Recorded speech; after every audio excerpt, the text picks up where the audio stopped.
Everybody. Alright, I told you I'd show you my kick wheel. So this is it. It is a Brent, actually, just like one that's in your classroom, but it is a kick wheel. So wheel head is the same, but of course it is much larger. And down here you can see the concrete flywheel at the bottom, which is what I use to turn the wheel head. And that's how you make it go. It's really complicated. There's a couple of footrests up here on the side, and I replaced the seat with this nifty little tractor seat back here. And I put a foam seat, stadium seat, on it, so it's a little softer and easier on my back. When I go to throw, of course I got my usual tools, my bucket, and calipers, all of that handy dandy stuff. As you can see, it's been kind of a high production time lately, so my wheel is not clean at all, but it's mine, so I don't really have to. I'm going to get out some clay. As you just saw me wedge over there, I also had some scales, and I weigh out my clay for the production work that I make. So if I'm making cups, I weigh them all out the same amount and just throw that repeatedly. It helps with the muscle memory, helps me to make the same pot over and over again.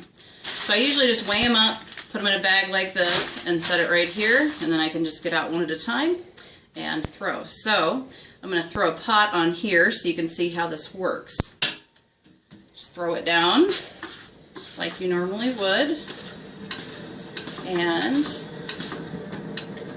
I kick to get a little bit of speed going.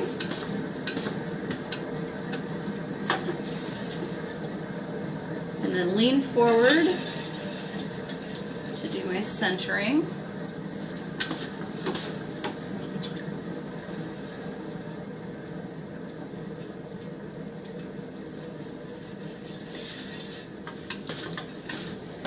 Give it a little more speed.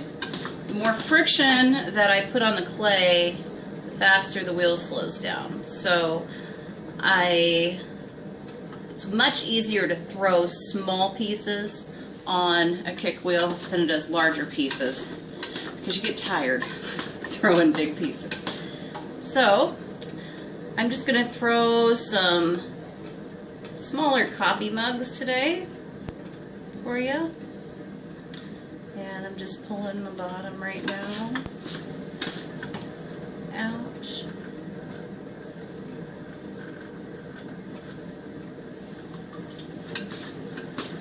And as you can see, I kind of kick between throwing.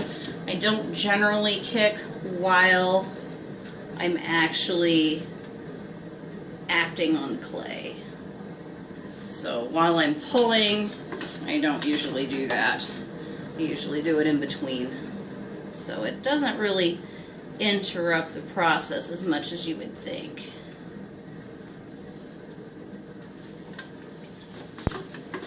A little bit of water. I don't use much. You get tired of being wet, so I don't use much water. And this goes at a slower speed usually than people throw with an electric wheel. So I have a little more control over what the clay is doing. And I also don't create as much friction, therefore I don't need as much water. I'm going to give this just a final kind of run through here. Come down and widen that bottom out. And I'm going to use this little tool. This is a rib that I cut out of a flexible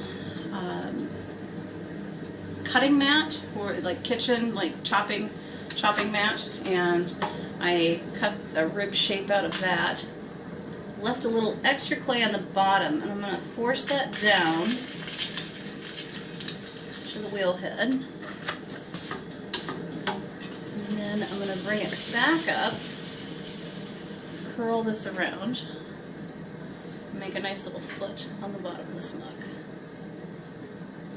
And when I squeeze that in, Just gets rid of any air bubbles in there, so I don't end up with any air bubbles.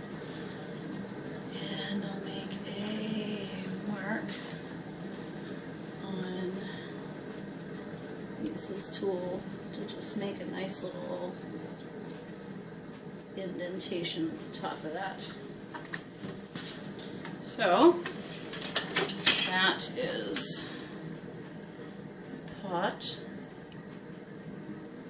Cut this off.